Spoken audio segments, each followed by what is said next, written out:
don't know if you guys noticed, but I thought the car was black until I got to it in person. It's very blue.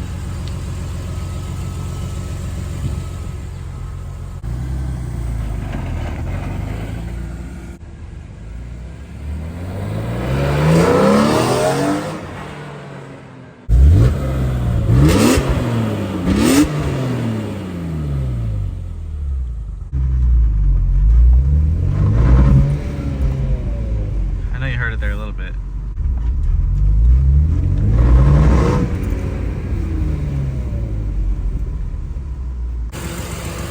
I'm kind of curious what this is.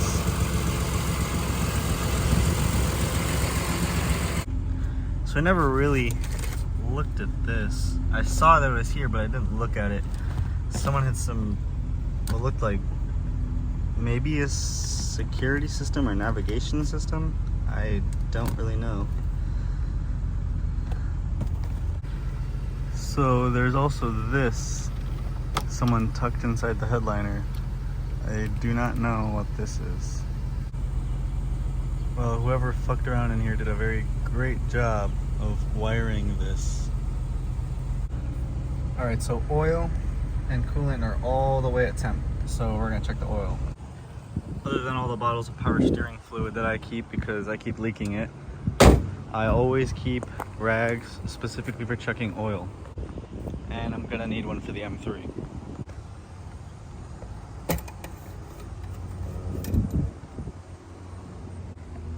Alright, so I wiped it off. It doesn't look too dirty. So it's all wiped off. So as long as it's between these two lines, the oil should be good.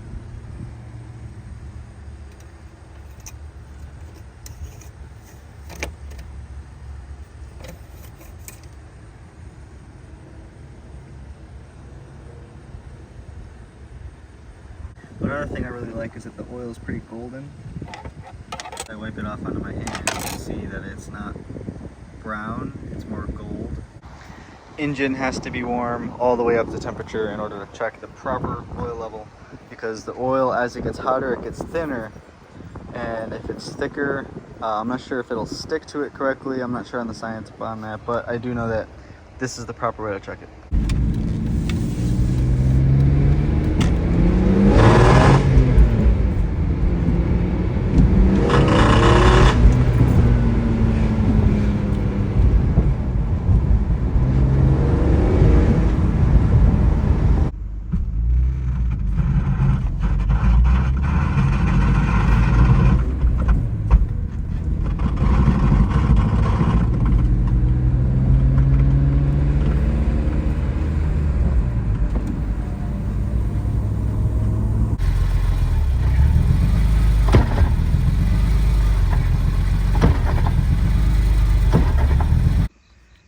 So if you guys could hear in the last clip, so there was some weird noise coming from the rear end. So the car's in the air, and I'm gonna listen now and try to see if I can find where that noise is coming from. Release it slow. Push the clutch.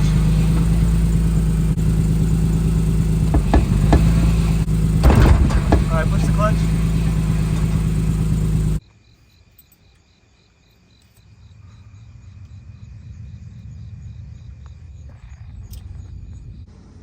Well guys, I did not film any of it, but I'll explain. So here's the differential.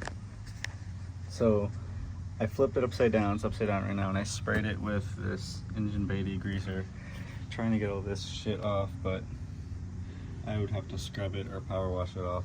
Didn't really do very much. But here it is, and here's how bad the bushings are.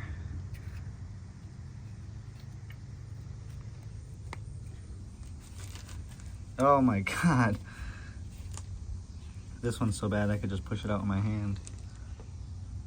I mean, it's just a rubber piece. The metal is still in here. I have to push it out. How bad is this one? Oh, yep, same thing. So I'll explain why I never filmed it. So basically I wanted to just hurry up and get it out of the way and get it over with. I did it in about an hour and a half. And if I filmed, I'd still be doing it now. And I did it yesterday.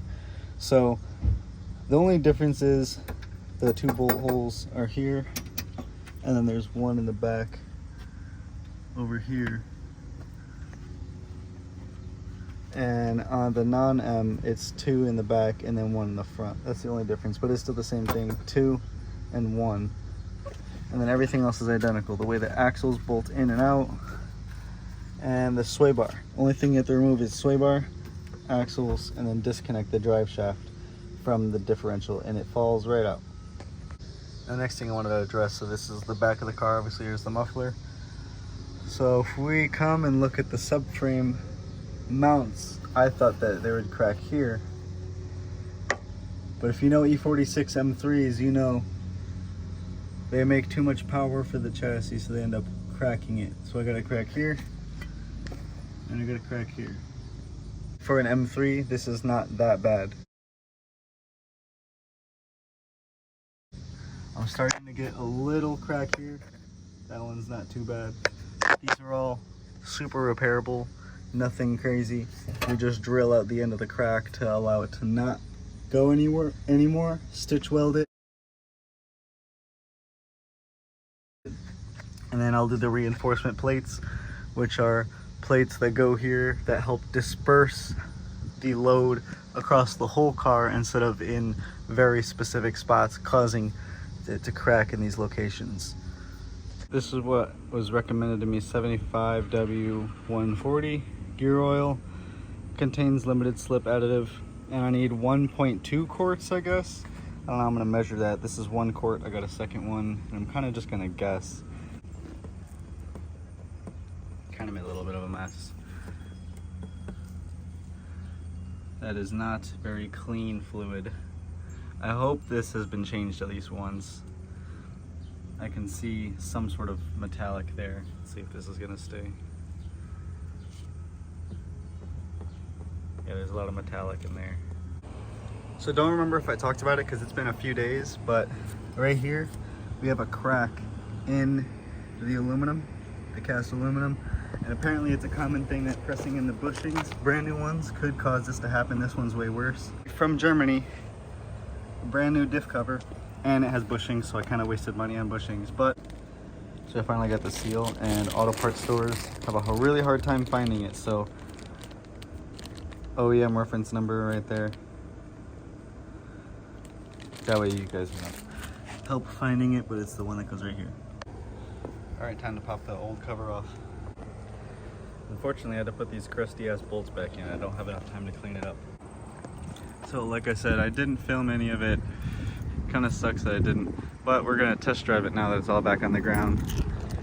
I got off work at 2 in the morning, and I spent until 8 in the morning getting everything together and putting it together properly, at least.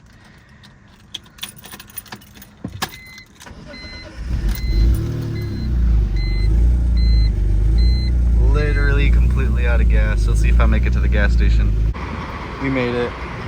This thing is filthy. Needs a wash really bad. It's been sitting for 2 weeks.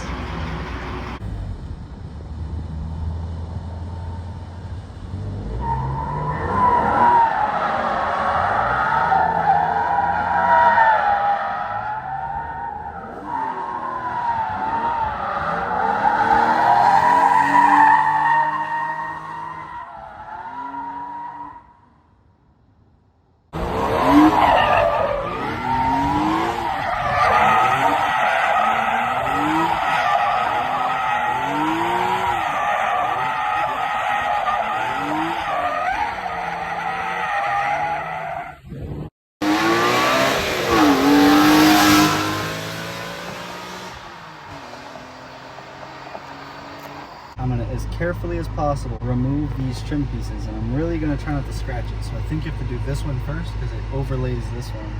Nice and slow.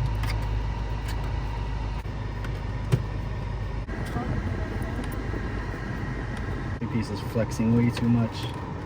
Oh, you broke it. No, there's a tab right there. Oh, smooth. So usually when you take these out, these pieces are supposed to slide in here, but usually they end up coming out. So if you look at this one, this is what I'm talking about.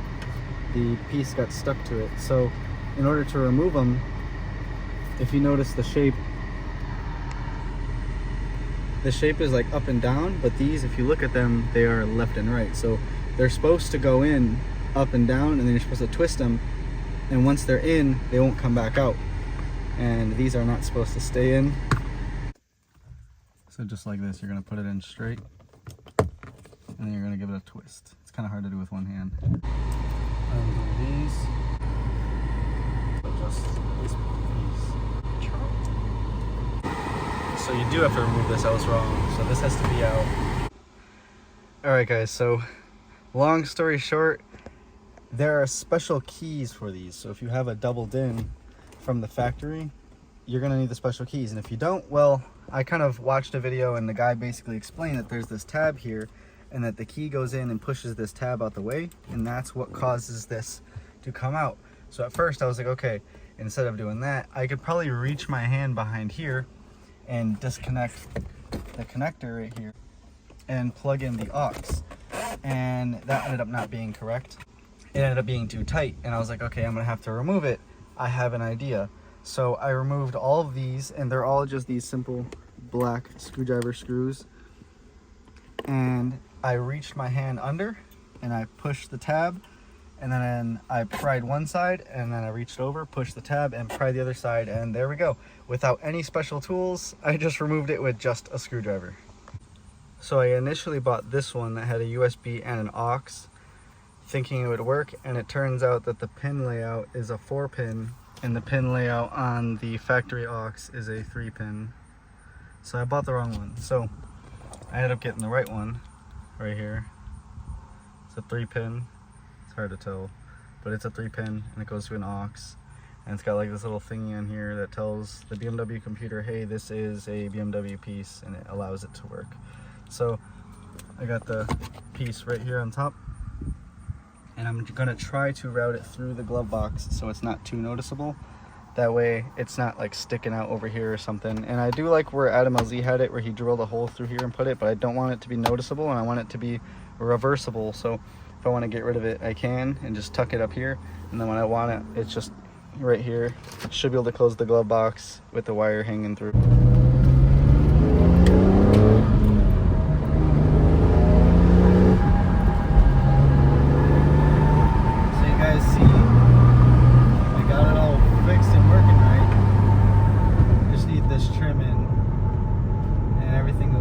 Exactly how it was.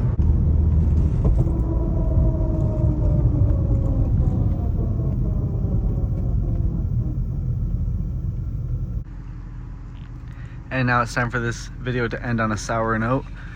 The diff is making a funky noise when I turn at full lock. Let's see if I'll get it again.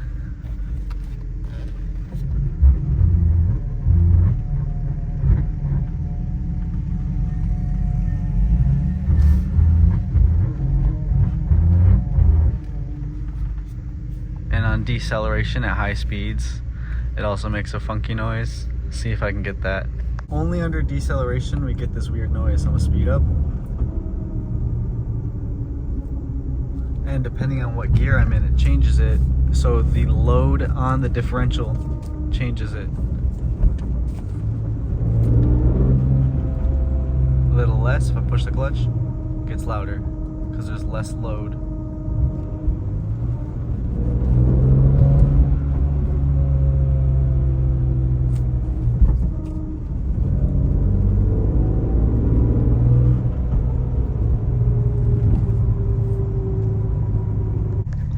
This video's been so jumbled up and all over the place because I don't want to spend time filming everything, because then every task I do takes forever. But I'm not driving it, as you can see. I'm in the other car, and I think the diff has to come back out and be rebuilt. All the bearings probably need to be redone on it. And so I didn't explain it, but the noise was the differential was changing angle and hitting the chassis of the car, and the drive shaft was slightly touching, nothing crazy. But obviously you saw that that was fixed. And then the other issue is now the differential seems to be making a lot of noise that it wasn't making before. So I don't know if changing the fluid had anything to do with that, but it for sure is making a weird noise, which is suspected to be the bearings. And then Another thing is, I'll throw a clip in right here. So I filled it up all the way for the first time because I knew it's been having a gas issue. And I can see where it's leaking from. If you watch the video, it is clearly coming from the far back top right of the gas tank. So I'm gonna throw that in here, and then that's gonna be the end of the video. So please like, comment, subscribe, and yeah, get ready for the next video.